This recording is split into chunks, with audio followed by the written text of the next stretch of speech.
Today's story is called Jesus in the Temple.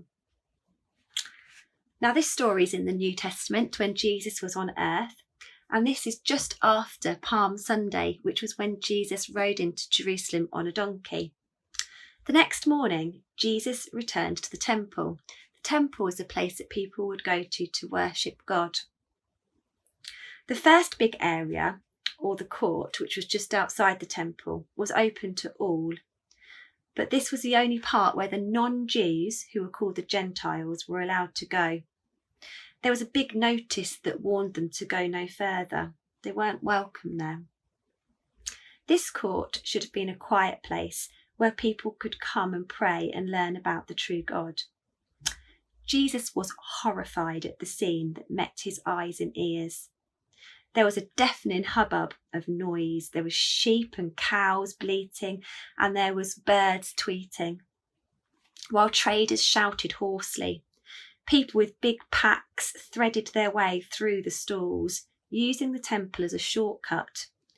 Jesus knew that the traders selling the animals as offering for the pilgrims to give to God were charging more than 20 times too much for them. The money changers were cheating too. Every Jew had to pay a temple tax at Passover time. But those who changed the pilgrims' coins into the temple shekel, which was used for the payment, were making a big profit. The priests themselves were behind much of the trading. Jesus was very angry that the poor should be cheated and that God's house should be turned into a dishonest market. He strode forwards, unafraid of the enemies, the priests, and with a strong arm he overturned all of the stalls. Tables and stools were soon upside down, and the coins rolled everywhere. Then Jesus shooed out the animals and turned away the people with their baggage. The pilgrims looked on in amazement. How brave Jesus was to defy the most powerful people in the land. Jesus explained to them that God had said that his temple should be a place for everyone from every nation, so they were welcome too. So that they could go in and they could worship God. It shall not be turned into a thieves' den. The people understood and they were glad. You see, now Jesus was coming to make a new way. He wanted everyone to know that they were welcome, whether they were Gentiles or whether they were Jews. God had love for absolutely everyone. And it made Jesus really sad that some of the people, like the priests, that were meant to teach about God and God's love, were actually showing the most broken love out of everybody. Some of those priests were responsible for the cheating, for charging too much money for things, and for using God's special house where people would come to pray and spend time with God. They'd turned it into a place that was full of broken love things happening. And that made Jesus really, really sad.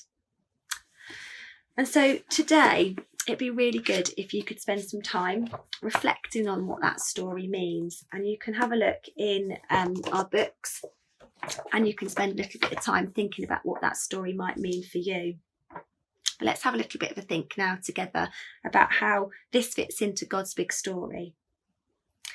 The people seem to have forgotten what sort of place the temple was meant to be. The religious leaders, the priests, didn't seem to care either, and they allowed the people to run a market that was cheating people out of their money. The whole place was filled with broken love things happening. This made Jesus angry. God and Jesus don't like broken love at all because they are love. So they're opposites, aren't they? They're not going to like broken love if they are love. They want people to stop and think about whether they are showing love or broken love in everything that they choose to do.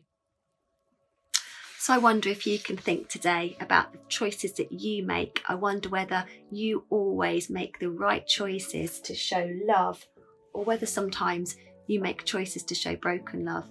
It can be really, really difficult for us to remember to show love all of the time. We need God's superpower to help us.